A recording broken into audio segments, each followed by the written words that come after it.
In the spring of 1949, I suddenly came into a wonderful $1,000 check from a New York company for the work I did. With this, I tried to move my family, that is to say my mother, sister, brother-in-law, and their child, to a comfortable home in Denver. I myself traveled to Denver to get the house, taking great pains not to spend over $1 for food all the way. And one day, hustling and sweating around the Maytime mountain town and with the invaluable assistance of Justin W. Brierly, I found the house, paid the first 2 months' rent on it, and sent them a wire in New York telling them to come in. I paid the moving bill, $350. But it all fell through. They didn't like Denver, and they didn't like living in the country. My mother was the first to go back. Then finally my sister and her husband went back. Here I made an attempt to settle down those I love in a more or less permanent homestead from which all human operations could be conducted to the satisfaction of all parties concerned. I believed in a good home, in sane and sound living, and good food, good times, work, faith, and hope. I've always believed in these things. It was with some amazement that I realized I was one of the few people in the world who really believed in these things, without going around making a dull middle-class philosophy out of it. I was suddenly left with nothing in my hands but a handful of crazy stars. For this, I had abstained from taking a long-promised voyage to France to join the boys. For this, I had put aside a number of secret desires of mine, such as rejoining my wife in Detroit, or suddenly marrying a wild Puerto Rican gal in New York and settling down to home life in the tenements. Everything had happened, and I was $1,000 poorer. I never dreamed I'd have $1,000 anyway. It was all gone in a matter of weeks. I stood poised on the Great Western Plain and didn't know what to do. I said to myself, well, I might as well be going mad again, and I made preparations to go get Neal in San Francisco and see what he was doing now. I tried honest ways to get the money together for the voyage to the coast. One morning at 3 a.m., I got up and I hitchhiked down from my house out Alameda Boulevard, Denver, 6 miles into town. Only thing is, I didn't get any rides. I just plainly hiked it. I arrived at the Denargo fruit wholesale markets before daybreak, dog-tired. This was the place I had almost worked in 1947 with Eddie, my road buddy. I was hired immediately. There then began a day of labor that I shall never forget. I worked from 4 o'clock in the morning, clear to 6 o'clock in the evening, and at the end of the day, I was paid $11 and some change. And the work was so hard that I quickly developed Charlie horses in my arms and almost had to scream to go on. Of course, I was soft compared to the Japanese fellows who worked side by side with me. Their muscles were attuned to this onerous business of dragging a fruit wagon loaded with 8 crates high and having to balance it and pull it with arms backward outstretched. And if you make one mistake, you ruin a whole load of fruit, and you do it on your own poor head. I cut around all day long with these muscular Nisei and swore and swore. At one point, we had to stick a gadget under the wheels of a great boxcar and advance it down the tracks at the rate of ½ an inch a yank on the lever, 100 feet down the line. I myself unloaded a boxcar and a half of fruit crates, and the entire day interrupted only by one trip to Denver wholesale houses where I lugged watermelon crates over the icy floor of a boxcar into the blazing sun of an ice-splattered truck and developed a mean sneeze. It was okay with me. Once again, I wanted to get to San Francisco. Everybody wants to get to San Francisco. And what for? In God's name and under the stars, what for? For joy, for kicks, for something burning in the night. The other fellows loaded 3 boxcars apiece, and I was half as fast. Consequently, the boss felt I was not a fit prospect for his profitable scheme and fired me without saying as much. And I made my feelings apparent and said I would never come back. Then I staggered to Larimer Street with my $11 and got drunk in Jig's Buffet Bar across the street from the Windsor Hotel where Neal Cassady had lived with his father, old Neal Cassady, in the Depression of the 30s. And as of yore, I looked everywhere for the father of Neal Cassady, nowhere to be found. Either you find someone who looks like your father in places like Montana, or you look for a friend's father where he is no more. And that's what you do. Then, in spite of myself, the morning disclosed a woman's bare leg wrapped in silk stockings, and in that stocking was a $100 bill. And she gave it to me and said, "You've been talking about a trip to Frisco. That being the case, Take this and go have your fun. So all my problems were solved, and I got a travel bureau car for $11 gas fare to Frisco and zoomed over the land to Neal. And 2 fellows were driving this car. They said they were pimps. 2 other fellows were passengers with me. We sat tight and bent our minds to the goal. As we crossed the Colorado-Utah border, I saw God in the sky, in the huge form of sunburning clouds above the desert that seemed to say to me, the day of wrath will come. Ah, well, alack a day. I was more interested in some old rotted covered wagons and pool tables sitting in Nevada desert near a Coca-Cola stand, and where there were huts with the weather-beaten signs still flapping in the haunted, shrouded desert wind saying, Rattlesnake Bill lived here, or Broken Mouth Annie holed up for years. Yes, zoom. In Salt Lake City, the pimps checked up on their girls and we drove on. Before I knew it, once again, I was seeing the fabled city of San Francisco stretched on the bay in the middle of the night.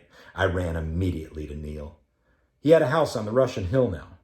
I was burning to know what was on his mind and what would happen now, for there was nothing behind me anymore. All my bridges were gone, and I didn't give a damn about anything at all. I knocked on his door at 2 o'clock in the morning. He came to the door stark naked.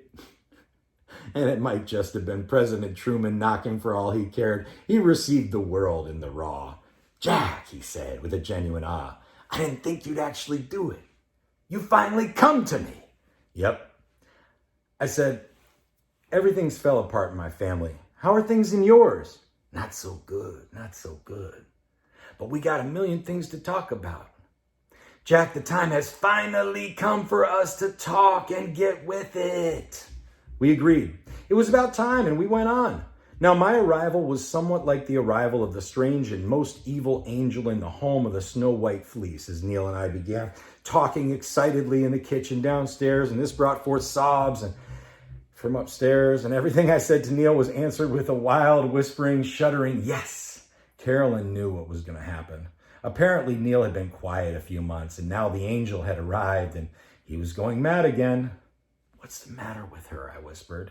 He said, she's getting worse and worse, man. She cries and makes tantrums, won't let me out to see Slim Gaylord, gets mad every time I'm late. Then when I stay home, she won't talk to me and says I'm an utter beast. He ran upstairs to soothe her. I heard Carolyn yell, you're a liar! You're a liar! You're a liar! I took the opportunity to examine the very wonderful house they had. It was a 2-story,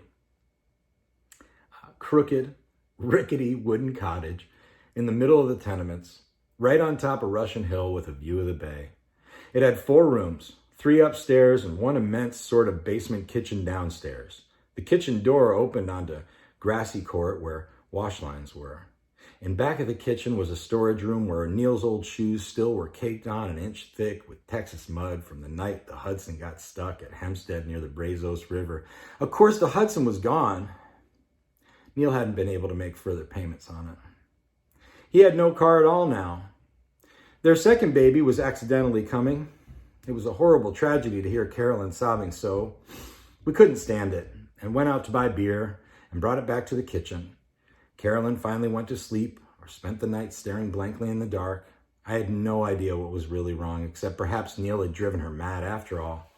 After my last leaving Frisco, he'd gone crazy over Luann again, and he spent months haunting her apartment on Disvidero, and every night she had a different sailor.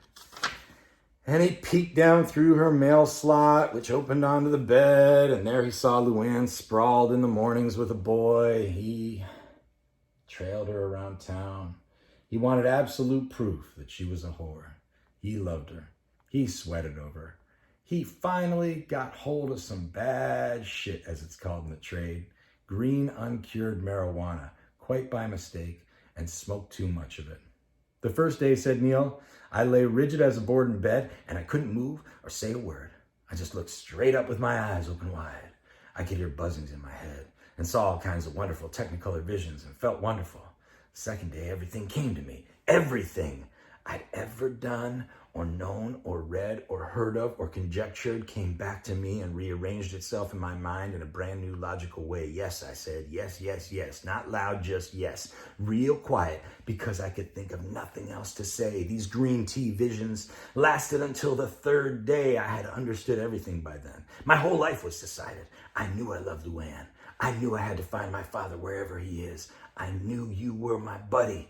I knew how great Alan is. I knew 1,000 things about everybody everywhere. Then the third day I began to have a terrible series of waking nightmares, and there was so absolutely horrible and grisly and green that I just lay there, doubled up with my hands around my knees saying, ooh, ah. The neighbors heard me and sent for a doctor. Carolyn was away with the baby visiting her folks. The whole neighborhood was concerned.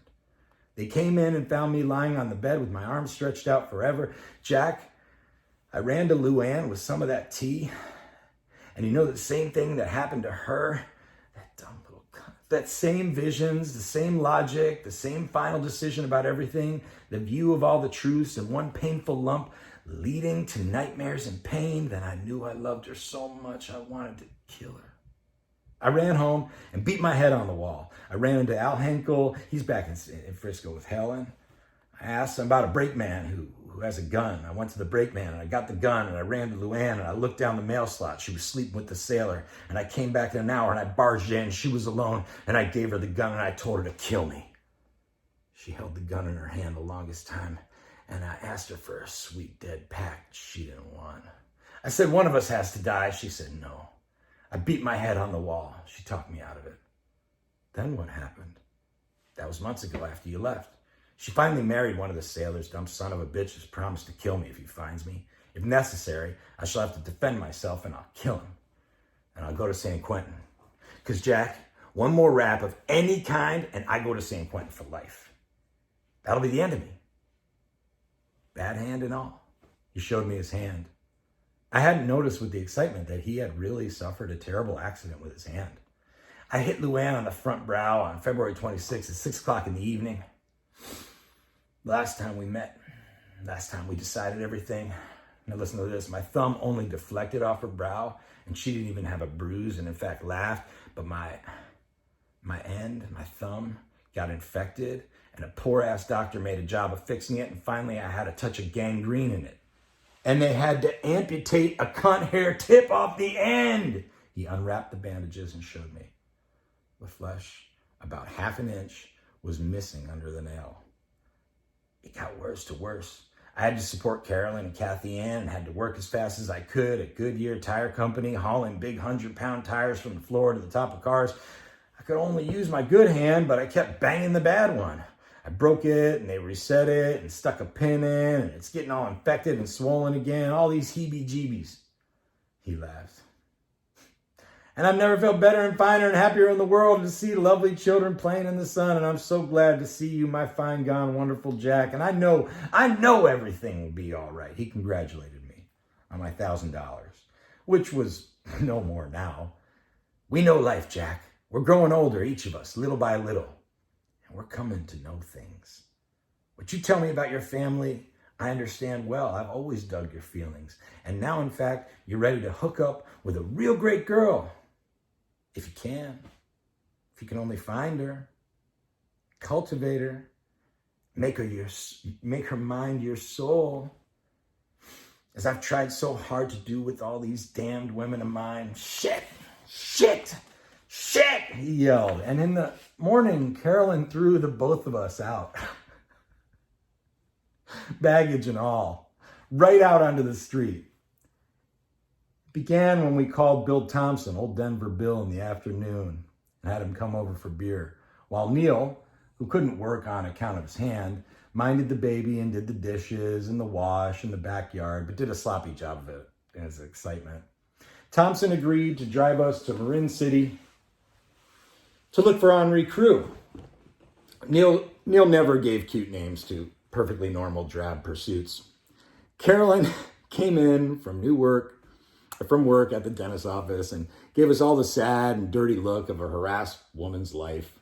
I tried to show this woman that I had no mean intentions concerning her home life by saying hello to her and talking as warmly as I could. But she knew it was a con, and maybe one I'd learned from Neal, and only gave a brief smile. In the morning, there was a terrible scene. She lay on the bed sobbing and writhing in the midst of this. I suddenly had the need to go to the bathroom, and the only way I could get there was going through her room. Neal, I cried. Where's the nearest bar? Bar? He said, surprised. He was washing his hands in the kitchen sink downstairs. He thought I wanted to get drunk. I told him my dilemma, and he said, go right ahead. She does that all the time. No, I couldn't do that. I rushed out to look for a bar. I walked uphill and downhill in a vicinity of 4 blocks on Russian Hill and found nothing but laundromats, cleaners, soda fountains, beauty parlors, haberdashers, and hardware. I rushed back to the crooked little house, determined to save my soul. They were yelling at each other as I slipped through with a feeble smile and locked myself in the bathroom. A few moments later, Carolyn was throwing Neal's things on the living room floor and telling him to pack. To my amazement, I saw a full-length oil painting of Helen Hinkle over the sofa. Suddenly realized that all these women were spending months of loneliness and womanliness together chatting about the madness of the men. I heard Neal's maniacal giggle across the house together with the wails of his baby.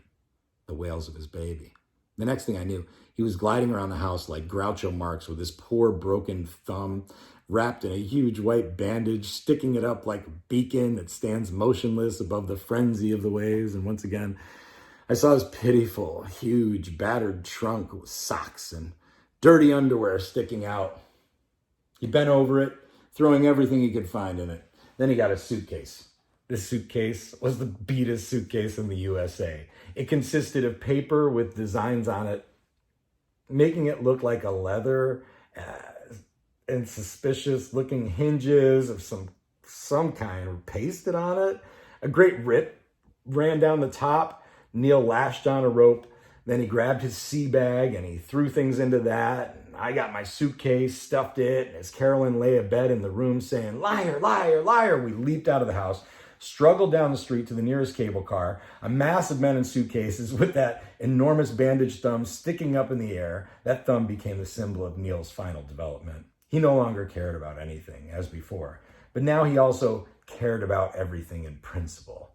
That is to say, it was all the same to him, and he belonged to the world, and there was nothing he could do about it. He stopped me in the middle of the street. Now, man, I know you're probably real bugged. You just got to town, and we get thrown out the first day, and you're wondering what I've done to deserve this, and so on, together with all horrible appurtenances. But look at me. Please, Jack, look at me. I looked at him. He was wearing a t-shirt, torn pants hanging down his belly, tattered shoes. He had not shaved. His hair was wild and bushy, his eyes bloodshot, and that tremendous bandaged thumb stood supported in midair at heart level. He had to hold it up that way. And on his face was the goofiest grin I ever saw. He stumbled around in a circle and looked everywhere. What do my eyeballs see? Ah, the blue sky. Longfellow! He swayed and blinked. He rubbed his eyes. Together with windows. Have you ever dug windows? Now let's talk about windows. I've seen some really crazy windows that made faces at me, and some of them had shades drawn, so they winked. Out of his sea bag, he fished out a copy of Eugene Sue's Paris, and adjusting the front of his t-shirt, began reading on the street corner with pedantic air. Now really, Jack, let's dig everything as we go along. He forgot about that in an instant and looked around blankly. I was glad I had come. He needed me now. Why did Carolyn throw you out? What are you gonna do? He said. We racked our brains from where to go and what to do. I had a fairly good career underway in New York, and I realized it was up to me to help poor Neal. Poor Neal.